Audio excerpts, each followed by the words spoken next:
Hello everyone and welcome to the Smashy Business Show. Today is Monday, May 19th, 2025. I'm Abdul Majid Awan. And I'm Ward Ahmed. We've got a great show for you today. We're going to be discussing how Sarwa is enforcing a no negotiation pay policy for its new hires. Secondly, the Trump Tower in Dubai has launch is sparking investor frenzy with promises of 30% resale gains. And thirdly, Dubai Holding upsizes its Dubai residential IPO. And finally, Syria is to print new currencies in the UAE and Germany, ending its Russian partnership. Actually, this is the last topic. So OpenAI and Oracle are going to help build the UAE's massive AI data center announced during Donald Trump's Gulf tour in the Middle East. Very first story, very interesting story. Sarwa has enforced a no negotiation pay policy to ensure fair salaries for new hires. It's Abu Dhabi-based wealth tech startups. Basically, I also use it. It's for buying stocks, cryptocurrencies, whatever you can buy online. And it has introduced a no negotiation salary policy for all new hires, aiming to foster pay transparency and fairness across its growing team. The announcement was made by co-founder and CEO Mark Jawan in a recent LinkedIn post. So Chahawan explained that the policy is designed to avoid inflated offers, setting unrealistic expectations, and to prevent newcomers from out-earning long-term high performers. Now, the goal, he said, is to keep compensation consistent and competitive, not based on negotiation skills. And to support this, Sarwa benchmarks salary using anonymized data from leading regional firms such as Lean Technologies, Washman, and Bezat. It aligns with top quartile MENA compensation standards and also uses Index Ventures option plan for equity offers, ensuring transparency and equity. Founded in 2017 by Lebanese entrepreneur Mark Chahawan, Nadine Mizher, and Jad Saigh, Sarwa is a fintech platform offering robo-advisory services, commission-free stock and ETF trading, crypto investments, as Majid said, and high-yield savings, now all accessible through its app. And the platform has achieved strong traction since launch. By 2022, Sarwa had over 100,000 users, one of them is me, and saw a 2.5x growth in just 3 months in 2023, driven by demands for its high-yield cash account. With over $100 million for its user gains reported as of April 2025, Sarwa is positioning itself as a regional fintech leader backed by investors like Mubadala, 500 Global, and Kipco. The company has raised over $25 million to date. Now, with this story, do you agree with this, Majid? Honestly, I think that this no negotiation policy for new hires is either working out really well for them or either working out really bad for them. But what do you think? The good idea about Sarwa is all their team is work from home, so I would love that. But obviously some roles require your office presence, like us in this room. We have to sit here. We can't do the show from the home, obviously. But again, coming to salary policy, I think it's very good. Every person coming into the company should be brought in on a certain level, and they should be very clear that this is the salary that we pay on this level. It's like government systems in a lot of countries where you have grades and levels of government. For example, in Pakistan, there's the government grade system which goes up to level 23. So 23 is the president, the prime minister, and the bureaucracy, the heads of all the different government institutions. Then level 22, 21. Every level has a fixed salary. So if you're hired on level 17, level 13, level 11, you'll have a fixed salary, and all the people working on your level will have the same salary. So as you go in, you know your salary of the other people as well. So for example, if I go in at level 13 and someone has been there for 2 years, they would know that I was hired on the same salary. But since they've been in there for 3 years, most probably now they'll move on to the next category. So it's that system that he's talking about, that there should be levels, there should be grades, or there should be like specific systems where a new hire, if he has experience, for example, he has 3 years of experience, there should be certain variables that he should fit on, and he should be placed in some of the category. And people who've been there for 8 years at the same level, I think it's their fault that they're there for 8 years. They should be doing something new. This is what I Yeah. mean. Oh my God, I need to read the comment section to you Yeah. guys. So basically, someone was like, this is basically communism. And someone responded to them saying, corporate advocates democracy when scaling business, but loves communism of policies and compensation, which is such a double standard. Yeah. I think with cases like Salary Magic, it is so difficult to determine because, you might have someone who is young, comes in, maybe is not as experienced as somebody Yeah. who's been in the company for a while, but they're really intelligent, they're really quick on their feet, and they're Yeah. good at the job. What do you do then? So that's why I think this is either working out really well or really badly. They're either underpaying or overpaying, I think. Yeah, to find that sweet spot in salary is the most difficult thing any corporation has to do, be it the biggest ones, Google, Microsoft, Amazon, Meta, whoever, and be it a small startup. Yeah. We still call ourselves startup, very interestingly, after 10 years, but we still have that startup mentality. But what I've realized is it should depend on the experience. One, that should be like the merit case, like the merit notion, that this is the experience. One. Second, obviously, your point is very important, that if someone with 10 years of experience hasn't upskilled in 10 years and is stagnant at a position and they don't want to grow and they're very comfortable in their position, and a new kid comes in, has a lot of energy, experience, they love taking risk, they're an upskilled version of that old person. So paying them according to the salary standards, it should be, I think, again, you have to take 4-5 options, 4-5 notions, 4-5 variables in account, and then decide a salary. Having the grade system is good. I think it's good at government level. It's good at high corporate companies which have like 10,000 employees, because negotiating with everyone is impossible. Having 10,000 employees and renegotiating, it's a hassle. So it's easier at this level to have negotiable salaries. At our level, like 110 employees. A benchmark is really good. But wait, oh my God, Majid, I have a really good question for you. What do you think about those companies that hire university students who still don't have their qualifications, but they're really good? They're really good at their job.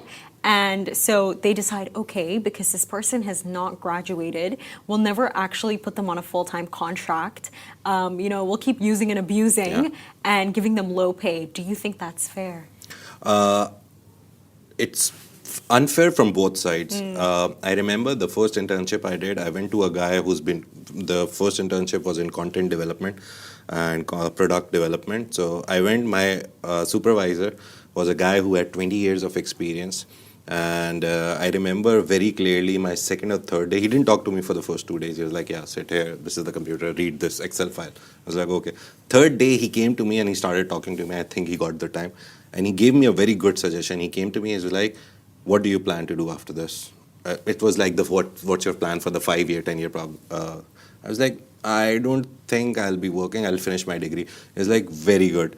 Always finish your qualification, because you don't know if someday you go to a big place, a better place, a bigger company, and they have it in their requirements that you should have a degree. And that's the case of the world. I still believe, to be honest, in the current times, I still believe a degree doesn't matter. But the problem with old companies, conventional companies, and even the bigger giants, they need a degree from your side. Or they will use it to take advantage of you, really. Yeah, but to be honest, in a big pay. company, you won't get hired without a degree or anything. Maybe on the base of experience, if you can survive in some industry without a degree for nearly 10 years, then you're doing great. And then on the basis of that experience, you may get a job in a big company, depending on whatever you did in those 10 years. Maybe you did something earth-shattering. That's a very rare case. The best case scenario, even with AI, even with all the learning now here, you don't need a degree, you don't need teachers. Your ChatGPT can be your teacher, Grok can be your teacher. The teacher's job, I always believed in this, that it's facilitating, not teaching. Because you know the language, I know the language, I can read a book. The teacher's job is to facilitate the process, It's to make it organize it. quicker. Yeah. To organize it, facilitate it. It's never teaching, at the university level at least. In school level, I understand ABCDs and then building from there. But at university level, it's basic facilitation. I'll help you understand this, this, this, this. Degree is very important. I don't know where the world is going because the world is going crazy because of AI. But to be honest, right now, even now, you go to, even in UAE, I remember like at least 4 or 5 years ago, there was a rule. Because one of my friends, he came to souk.com and they asked for his inter certificate, like the 12th grade certificate. And he was like, why are you asking for that? I have an MBA. And at that time in UAE, the rule was that every degree level had a minimum criteria. So for an MBA, you had to pay him, I think, 18 to 20,000. And he was just joining here, and they didn't want to pay him. So they hired him on the basis of his 12th standard. So they could give him that salary bracket of like 6 to 8,000, but they were taking the work of an MBA from him. So that also happened in the UAE. But very nicely, very proactively, again, the government jumped in and they realized that this is being misused by a lot of people. So they removed that. So now in the UAE, if you want to have a tier 1 or tier 2 job, there's like certain levels of categories when you get the visa from the company. So going for category 1 and 2, you need a bachelor's degree at least. So without that, you can't get the work visa. So if you're hiring a manager in UAE on a managerial post, they need to have a degree. So it gets a lot complicated, but to be honest, in the next 5 years, I think degrees will be thrown out of the window.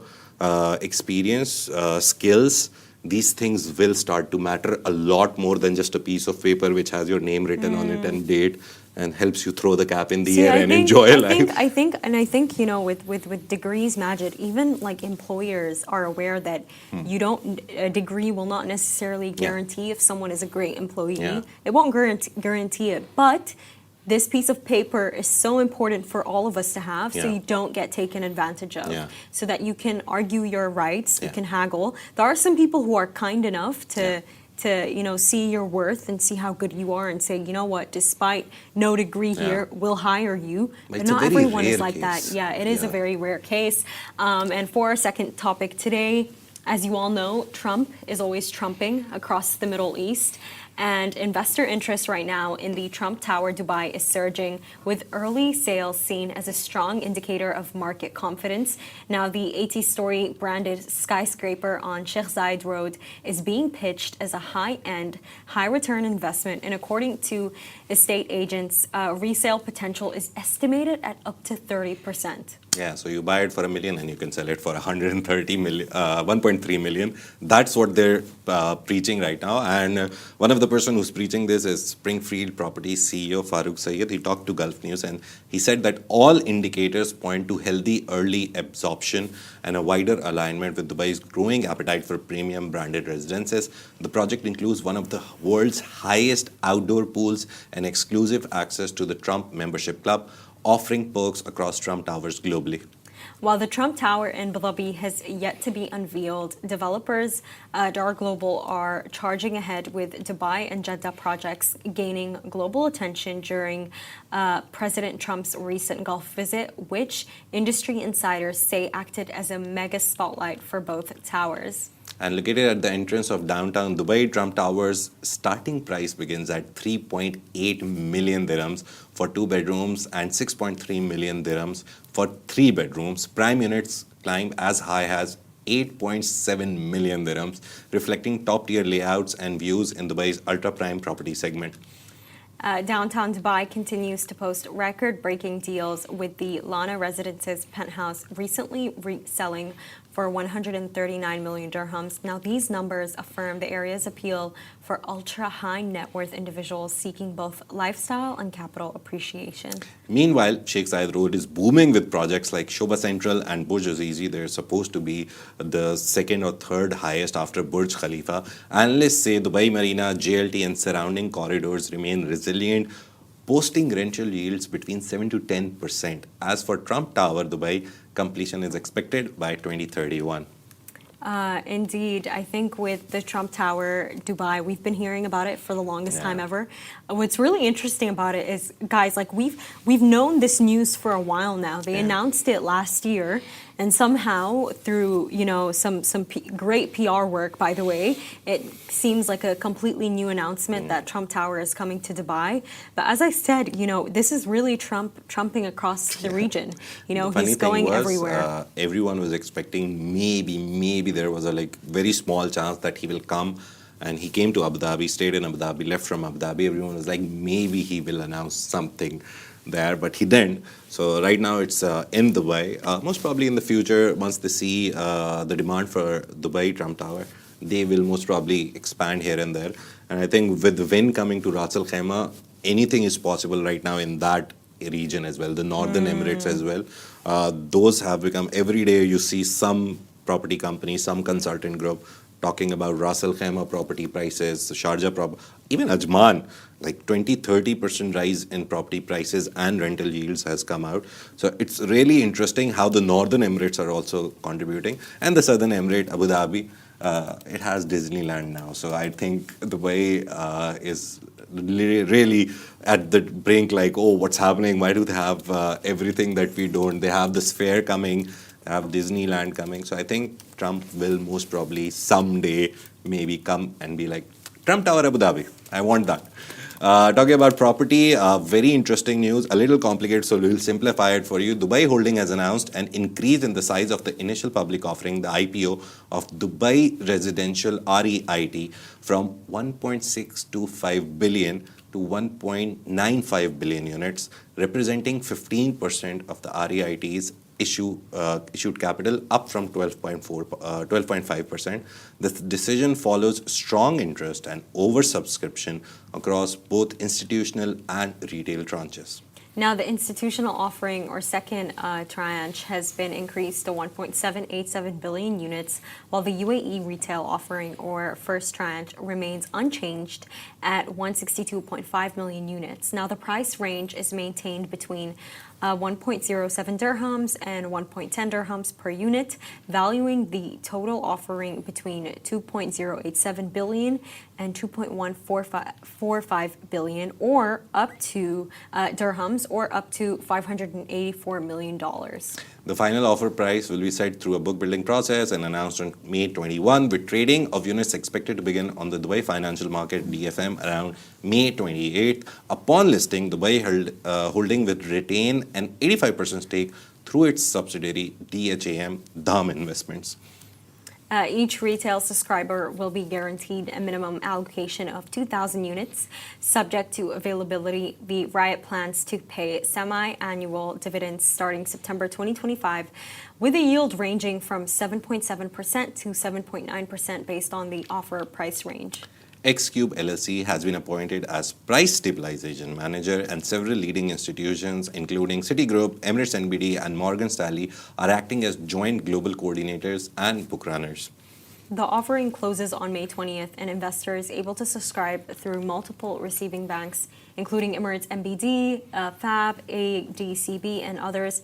Now, the REIT is one of Dubai's largest owners and operators of income-generating residential real estate and is fully Sharia compliant. Yeah. The funny thing about REIT, the REIT, is that it's a residential real estate investment trust.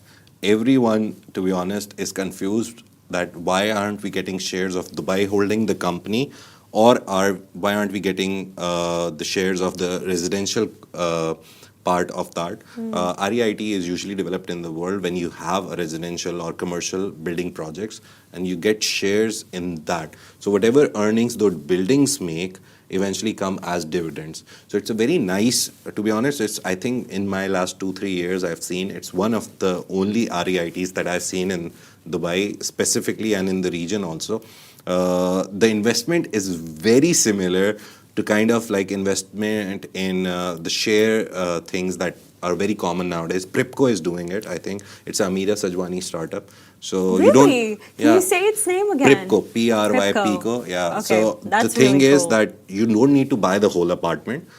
you can buy a part in it. So 1 square foot, 2 square foot, depending on however much you're ready to spend. You can start with $1,000. This is what I'm telling you about the an apartment broken into pieces and then sold to you, and everyone owns something, and whatever yield, like sales yield or rental yields you get some part of it. This is also something like that, but this is on the stock market side. It's not a startup, it's not an app-based thing. It's a share thing. It's a stock market thing. So very simply, I just saw the number. I didn't see this number. I missed it. That at least 2,000 units. Let's take a very simple example. 2,000 units will be given to you as a retail investor. Retail investor is you and me. Institutional investors are companies, giants who buy millions of shares or hundreds of thousands of shares. So this extra 2.5% is marked for institutional investors. You and me can't buy it. But the retail tranche, the people who went in as retail investors, you and me, simple daily people, they can get a minimum of 2,000. So if the price range is 1.5, for nearly 2,500 dirhams, you'll get a small tranche of 2,000 shares. Now, every year, twice, you'll get a dividend on it. And the price range will determine the dividend. It's saying 7%. So if you buy the minimum 2,000, so for example, you've spent 2,500 on buying the 2,000 shares, you'll get a 7%. How much is 7%? 1% is 7, nearly 140 dirhams. But imagine the people who are investing in hundreds of thousands. They'll get a 7% good number. So it's a very good long-term investment. You just invest the money, and every year, twice, you'll get some dividend over it. Yes, it But is. very good for retail one as well. And moving to our next topic, Yeah. Syria is shifting its currency printing operations away from Russia. This is big news, with plans to begin producing a redesigned Syrian pound in the United Arab Emirates and Germany. So according to multiple sources, the move reflects Damascus' growing ties with the Gulf and Western nations and follows the European Union's easing of sanctions on Syria earlier this year. I love how Worth calls it Damascus and not Damascus, and I love that we should stick with the original names, the Arabic versions, right? We should. Yeah. In a symbolic break from the past, the redesigned notes will reportedly move the image of Bashar al-Assad. Obviously, that had to be done. The country's new leadership is working swiftly to rebuild an economy battered by 13 years of war and recent currency shortages. Yeah, by removing his face, they're definitely removing the bad juju. Now, talks are now at an advanced stage with the UAE-based firm Amulat, which was recently visited by Syria's central bank governor and finance minister. Meanwhile, two German firms, the state-backed Druckery. Bundesdruckery Very and difficult the names. private Gizek Devrient have also shown interest, though no final agreement has been announced. Very difficult names. The shift comes just days after Damascus signed an 800 million preliminary deal with the UAE's DP World to develop Tartus, a port, Syria's first major foreign investment deal since the US announced it would lift sanctions. Despite the changes, Syria continues to receive cash, fuel, and wheat from Russia, so Moscow maintains strategic military bases on the Syrian coast, though European officials are growing uneasy with Russia's lingering influence amid the ongoing war in Ukraine. And the Syrian pound is currently trading at 10,000 Syrian pounds to $1 on the black market, and a recovery from 15,000 before Assad fled to Russia last December. Yet, currency shortages persist, with banks turning away customers and authorities accused of limiting supply to manage exchange rates. The reason why this is such great news, I feel, is because for the longest time ever, Syria has been relying on Russia to print cash, especially during Assad's regime. And I think the fact that they're shifting away and they're now relying on the UAE, especially on Germany, I think that that really does signify that there is a big change that is going on here. Just the announcement of removing sanctions has opened the floodgates for Syria, to be honest. I was reading yesterday, I think, on Reuters. They had a very nice headline.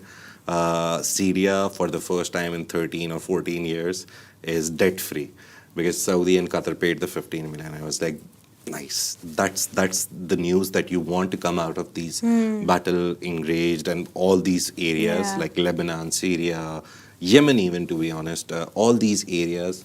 We need to see more positive headlines, even by Yeah. Western media, because they love to.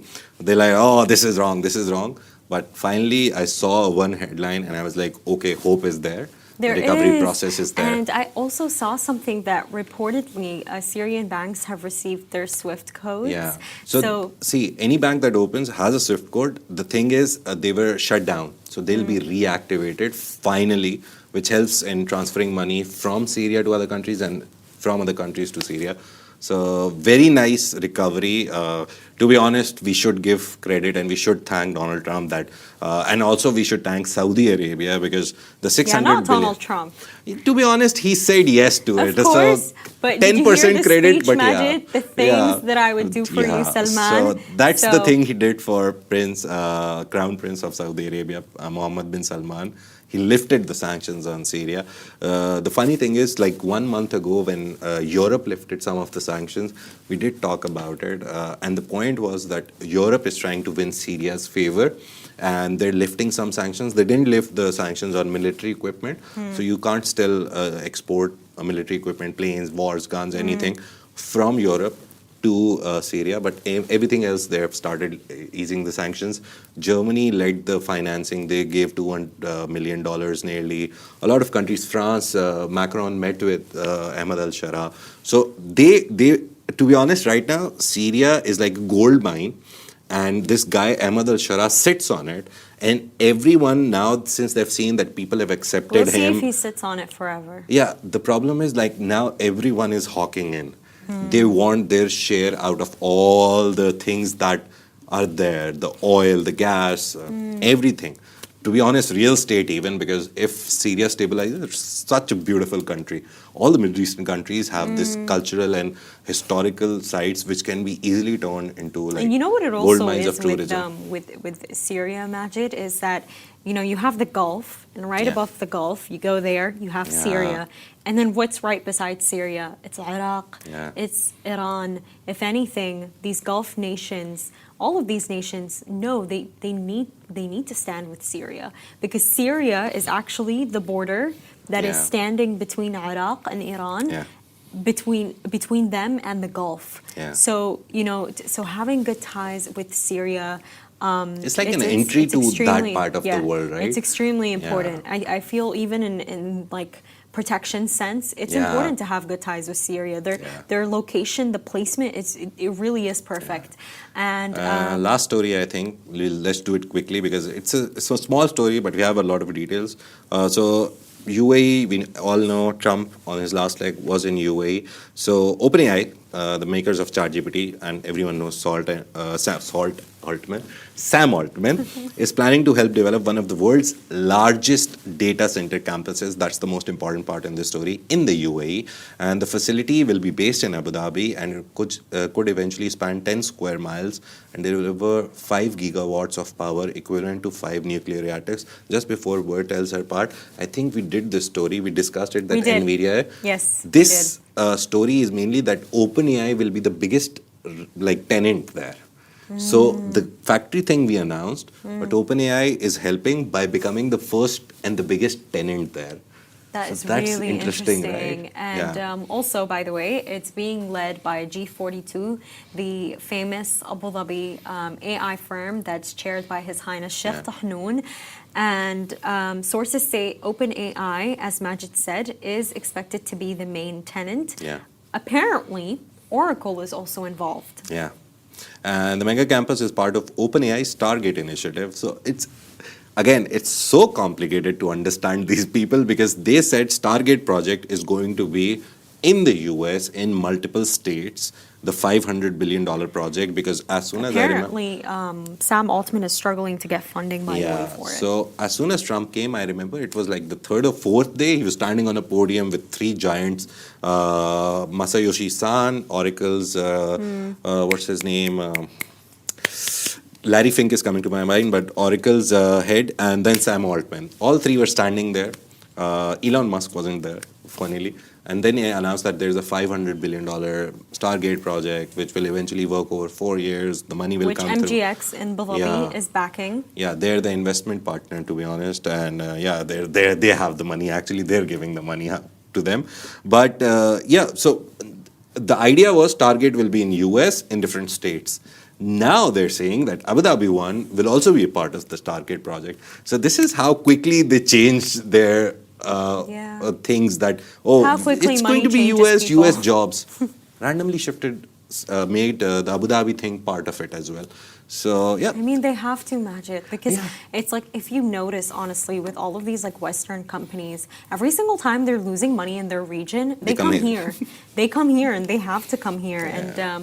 But good for UAE, I think. Yeah. That's the good part, that we will have the world's largest data center. It is, and just to add on to the story, actually, so basically, during Donald Trump's visit, and I think we really underestimated this, every single year, the UAE is allegedly going to receive 500,000 NVIDIA chips. Yeah.